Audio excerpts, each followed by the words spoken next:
semuanya, saya Praewa. Selamat datang di saluran saya. Hari ini saya akan memperkenalkan sebuah kasus pemerkosaan yang mengguncang Inggris pada tahun 2025. Dia mungkin salah satu pemerkosa paling produktif dalam sejarah Inggris. Pria ini adalah mahasiswa asal Tiongkok dengan status mahasiswa doktoral di Inggris. Namanya adalah Zhang Haozhou. Dia mendapatkan obat-obatan dari dark web, membius lebih dari 60 wanita, dan merekam diam-diam setiap aksi pemerkosaan untuk dinikmati sendiri setelahnya. Sebanyak 1277 video. Ketika saya membuka folder file, jantung saya hampir berhenti. Dia tersenyum sopan saat menaruh obat. Korban tidak sadarkan diri dan diam. Kisah ini benar-benar gila. Sudah siap untuk berlangganan? Mari kita mulai sekarang. Namanya adalah Zhang Haozhou. Nama Inggrisnya POO. Seorang mahasiswa Tiongkok berusia 27 tahun. Lahir dalam keluarga kaya di Dongguan, Guangdong. Ayahnya adalah eksekutif di perusahaan milik negara besar setempat. Ibunya adalah guru senior di sekolah menengah terkenal di kota. Keluarganya memiliki beberapa properti, termasuk mansion di pusat kota Dongguan dan villa liburan. Zhang Haozhou tumbuh dalam lingkungan yang makmur. Tidak pernah kekurangan uang. Orang tuanya memiliki harapan besar padanya, berharap dia menjadi kebanggaan keluarga.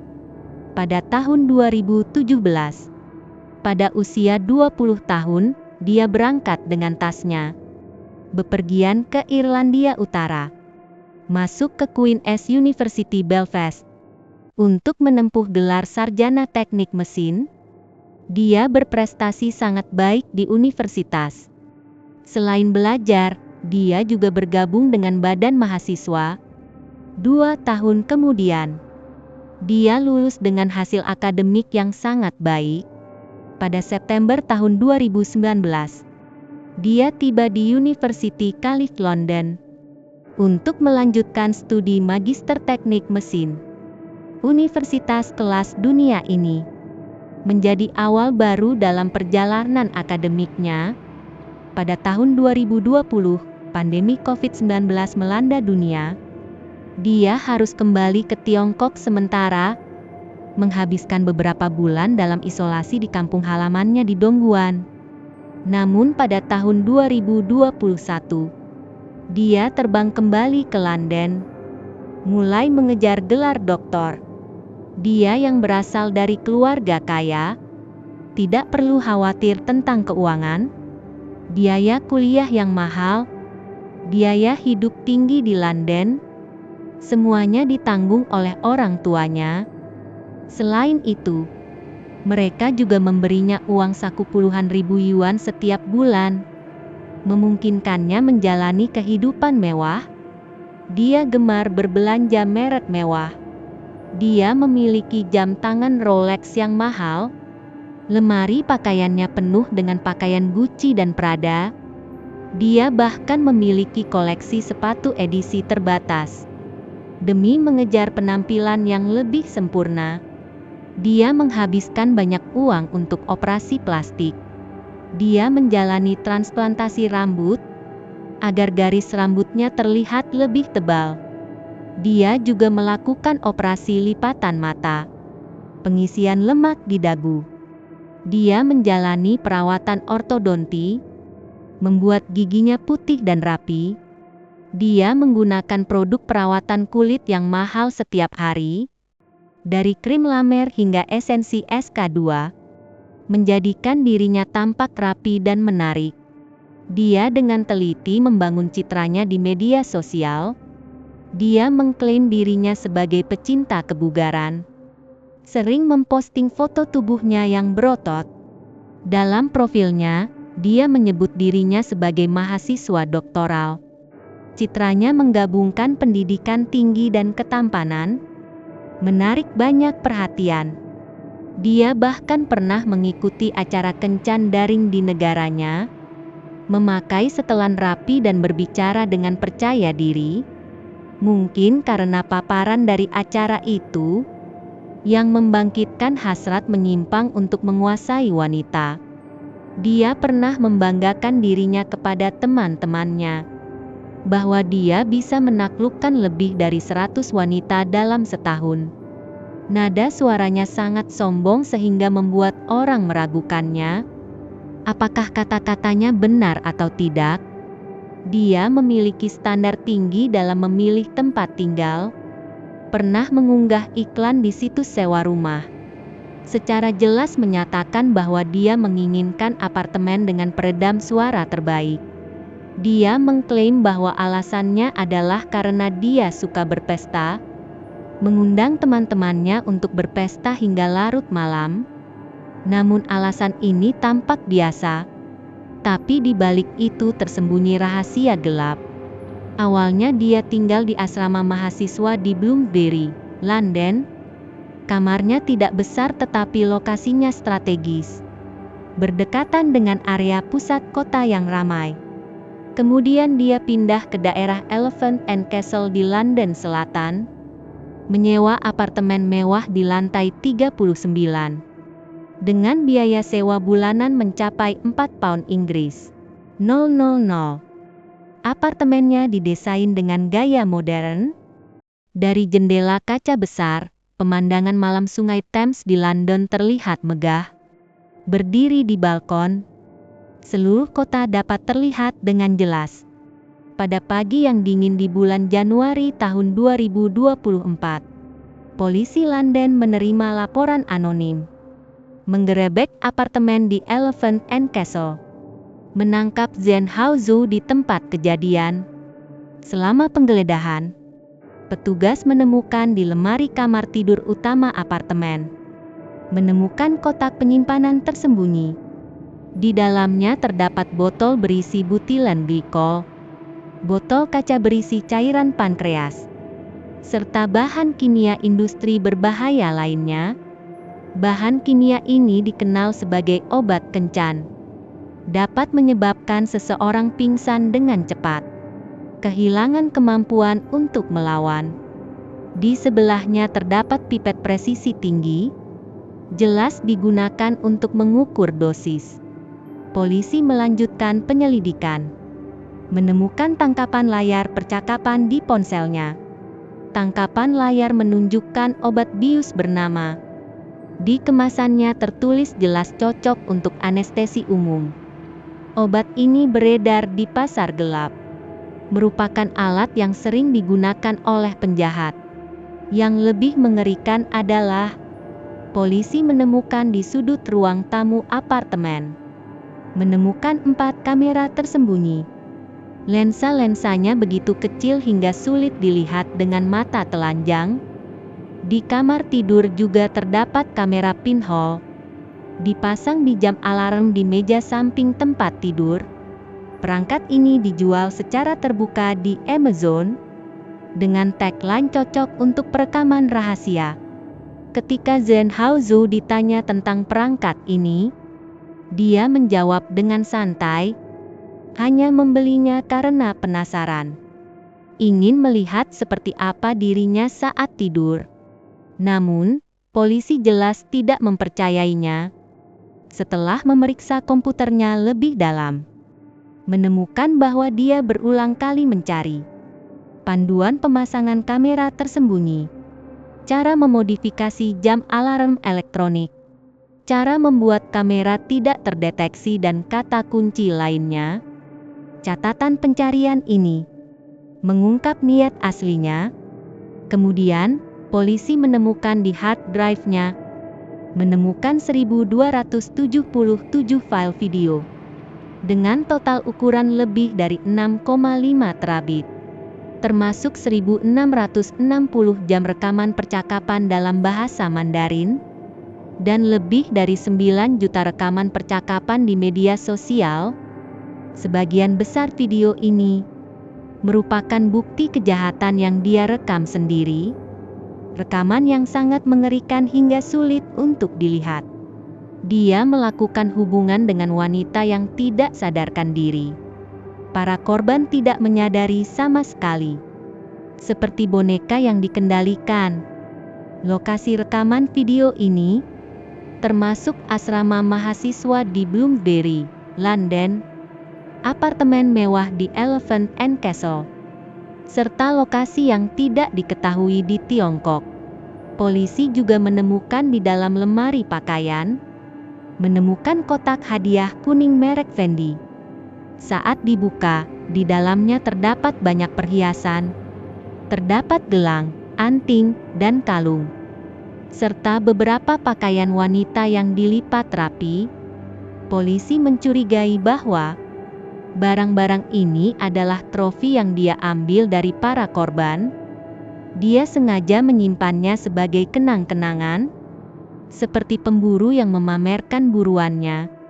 Ketika dihadapkan dengan berbagai video yang diperlihatkan polisi, Zhen Haozhou dengan keras menolak semua tuduhan, mengklaim bahwa dia sama sekali tidak tahu apa-apa. File-file ini mungkin diunduh secara otomatis di ponselnya, namun, di hadapan bukti yang tak terbantahkan, dia kemudian mengubah pernyataannya dan mengakui bahwa pernah diam-diam merekam wajah para wanita saat mereka tertidur.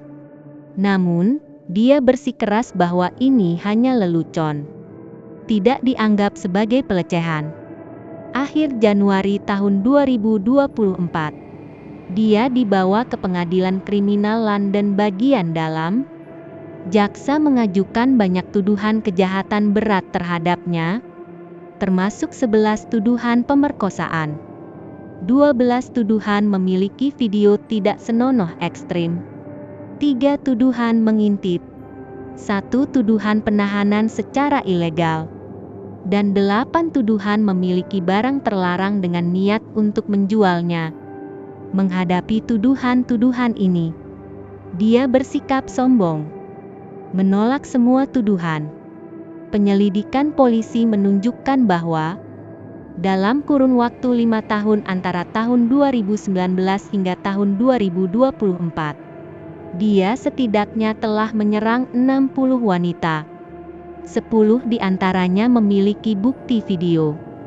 Namun para detektif khawatir bahwa jumlah korban sebenarnya jauh lebih tinggi dari angka ini.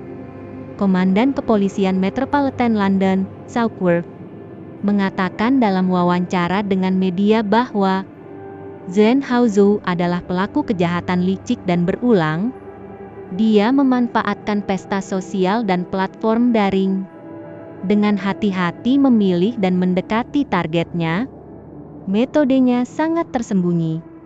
Banyak korban mungkin belum menyadari hingga saat ini bahwa mereka telah diserang dan direkam dalam video.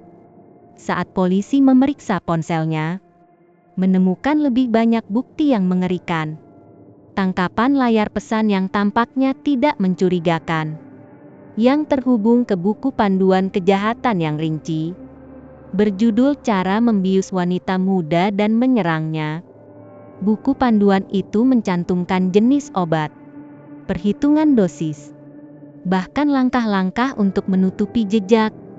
Ada juga iklan di dark web, menampilkan foto seorang wanita yang pingsan.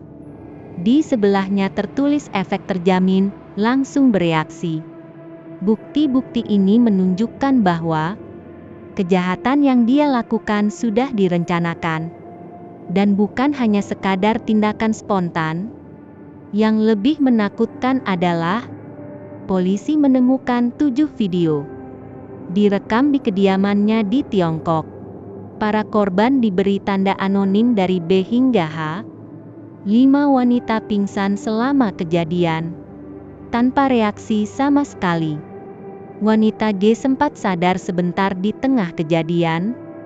Dia berusaha melawan dan mendorongnya, sambil berteriak, "Lepaskan aku!"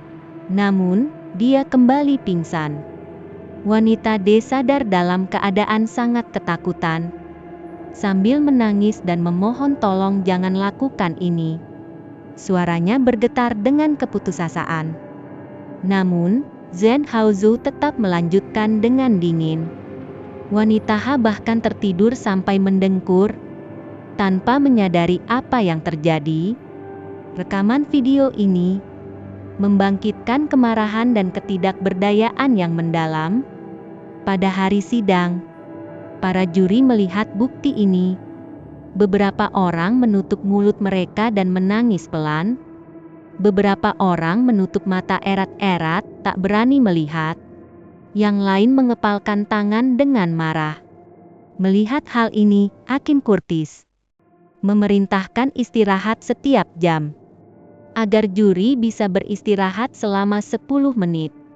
Untuk meredakan kesedihan dan tekanan dalam hati mereka, identitas para korban asal Tiongkok ini masih belum dapat dikonfirmasi sepenuhnya, karena tidak ada catatan laporan dari mereka. Namun, menurut hukum Inggris, bahkan jika kejahatan itu terjadi di luar negeri, selama Zhen Haozhou ditangkap di Inggris, dia harus bertanggung jawab atas semua kejahatannya. Sarah Pike dari Kejaksaan Mahkota menekankan bahwa keadilan akan diberikan bagi para korban yang tidak dikenal ini. Adalah misi sistem peradilan. Mereka tidak akan berhenti di tengah jalan. Sementara itu, polisi menemukan bahwa di London melakukan 4 kejahatan serupa terhadap mahasiswi China. Metode kejahatannya persis sama. 2 korban telah ditemukan. Mereka memberikan kesaksian dengan berani, membantu polisi mengungkap kebenaran. Pengalaman wanita A sangat mengerikan. 2 video merekam mimpi buruknya. Tempat kejadian adalah asrama mahasiswa di Bloomsbury. Pada awal video pertama, dia sudah dalam keadaan pingsan total. Wajahnya pucat dan tak bernyawa. Ketika dia sadar di tengah kejadian, dia menangis lemah sambil berkata, "Aku benci kamu." Suaranya hampir tak terdengar, tetapi penuh dengan keputusasaan. Zhen Haozhou tertawa dingin dan menjawab, "Jangan melawan, itu tidak ada gunanya." Kemudian dia berkata dengan bangga, "Di sini kedap suara sangat bagus." Video kedua juga sangat memilukan. Dia mencoba turun dari tempat tidur untuk melarikan diri. Namun, dia menariknya kembali dengan paksa. Video itu direkam dengan kamera mata-mata kecil sebesar ibu jari, disembunyikan di rak buku di sisi lain kamar. Kamera diarahkan langsung ke tempat tidur. Pada awalnya, dia beralasan bahwa semuanya adalah tindakan yang disepakati oleh kedua belah pihak. Kemudian dia mengubah ceritanya dan berkata bahwa wanita A dan dia telah sepakat untuk melakukan permainan peran. Mengklaim bahwa dia suka berpura-pura dipaksa dalam skenario. Bahkan dia suka mengenakan seragam untuk meningkatkan gairah. Jaksa langsung mempertanyakan pernyataan ini, menunjukkan bahwa dalam video itu dia tidak sadarkan diri sepanjang waktu. Matanya tertutup rapat dan tidak bereaksi. Bagaimana mungkin itu hanya sandiwara? Menghadapi bukti yang tidak terbantahkan, dia dengan tidak tahu malu terus beralasan. Dia mengaku berkencan dengan setidaknya 5 wanita setiap bulan. Mereka semua bersedia mengikuti keinginannya. Bahkan mereka dengan sukarela mengonsumsi obat bius demi mendapatkan uang dan hadiah. Jaksa terus mengejarnya dengan pertanyaan, mengapa dia tertarik mengendalikan orang yang tidak sadarkan diri? Dia hanya mengangkat bahunya dan berkata dengan nada santai, "Tidak tahu, saya hanya merasa itu menarik." Yang lebih mengejutkan adalah ketika jaksa bertanya kepadanya, apakah dia menikmati kendali mutlak atas wanita? Dia tersenyum di pengadilan dan berkata dengan nada sombong, Saya luar biasa dalam segala hal. Saya jauh lebih baik daripada orang biasa. Saya adalah seseorang yang luar biasa. Pernyataan tidak tahu malu seperti ini membuat para hadirin di pengadilan marah. Komandan Southworth mengutuknya dengan keras. Zhen Haozhou adalah pengecut sejati. Dia menggunakan cara yang paling keji, menginjak-injak martabat para korban. Untungnya, beberapa korban berani bersuara. Nancy adalah salah satu korban. Dia adalah mahasiswi Tiongkok yang belajar di luar negeri. Mei tahun 2023. Dia bertemu Zhen Haozhou di London. Awalnya, dia meminta bantuannya untuk soal matematika. Beberapa hari kemudian, dia diundang ke pesta di apartemen Elephant and Castle. Tuan rumah pesta adalah teman Zhen Haozhou yang tinggal di lantai atas, terpisah 2 lantai. Di pesta itu, dia minum cukup banyak alkohol. Setelah pesta berakhir, Zhen Haozhou menyarankan pergi ke kamarnya untuk minum lebih banyak dan bermain game. Melihat dia berjalan dengan goyah, dia mengatakan bahwa dia khawatir membiarkannya pulang sendiri, menyarankan agar dia menginap di apartemen. Nancy mengenang. Saat itu, dia merasa sangat emosional. Dia bercanda, mengatakan, "Beri aku 100.000 yuan, aku akan tetap tinggal." Namun, dia dengan jelas menyatakan bahwa itu tidak berarti dia setuju untuk berhubungan intim. Namun, begitu dia masuk ke kamar, dia mulai memaksanya minum lebih banyak alkohol, memberikannya 1 gelas demi 1 gelas, dan menyeretnya ke kamar tidur. Sepanjang proses tersebut terekam oleh kamera tersembunyi di kepala tempat tidur. Perangkat diaktifkan oleh sensor gerak. Secara otomatis merekam semua yang terjadi. Dalam video, dia terus-menerus mendesak, "Minumlah semuanya, jangan sia-siakan." Nancy merasa ada yang tidak beres. Dia mencoba pergi, tetapi dihentikan. Dia jatuh ke lantai sambil menangis. Namun, dia menarik pakaiannya dari belakang, memaksanya minum segelas besar vodka. Setelah itu, dia merasa pusing, kehilangan kesadaran sepenuhnya. Video itu juga merekam. Dia berteriak dan berjuang saat diserang. Beberapa kali mencoba bangkit dan melarikan diri, tapi dia dengan kasar mendorongnya kembali ke tempat tidur. Saat bangun, dia dalam keadaan panik dan ketakutan. Bahkan dia lupa mengambil tasnya sendiri. Keesokan paginya, dia merasa mual dan muntah. Dia tidak bisa tidur sepanjang malam. Keadaan mentalnya benar-benar hancur. Pada tanggal 21 Mei tahun 2023, dia mengumpulkan keberanian untuk melapor ke polisi. Polisi London mengirim petugas ke rumahnya untuk menanyainya. Namun, karena kendala bahasa serta kualitas terjemahan yang buruk, dia tidak bisa menjelaskan detailnya dengan jelas. Pada awalnya, polisi tidak mencatat kasus ini. Nancy merasa putus asa. Dia berpikir bahwa keadilan tidak mungkin terjadi. Namun, dia tidak bisa menerima itu. Dia akhirnya memposting ceritanya di Xiaohongshu, mempublikasikan foto dan kejahatan Zhen Haozhou, memperingatkan wanita lain agar berhati-hati. Postingan ini, kemudian, menjadi kunci bagi polisi untuk membuka kembali penyelidikan. 8 bulan kemudian, detektif melihat postingannya, menghubunginya kembali, memberitahunya bahwa video pelecehannya telah ditemukan, serta bukti foto di ponselnya. Korban lain, L, juga muncul karena postingan ini. Dia mengenal Zhen Haozhou saat berusia 19 tahun. Agustus tahun 2021. Keduanya pernah melakukan hubungan intim secara sukarela. L menginginkan hubungan yang serius, tapi dia hanya menganggapnya sebagai teman tidur sesaat. Pada tanggal 13 September tahun 2021, pada hari ulang tahunnya, dia bersama Zhen Haozhou dan teman-temannya makan malam di Heidi Lau di Chinatown, London. Kemudian pindah ke ruang pribadi di restoran lain, minum beberapa botol whisky Jack Daniel's.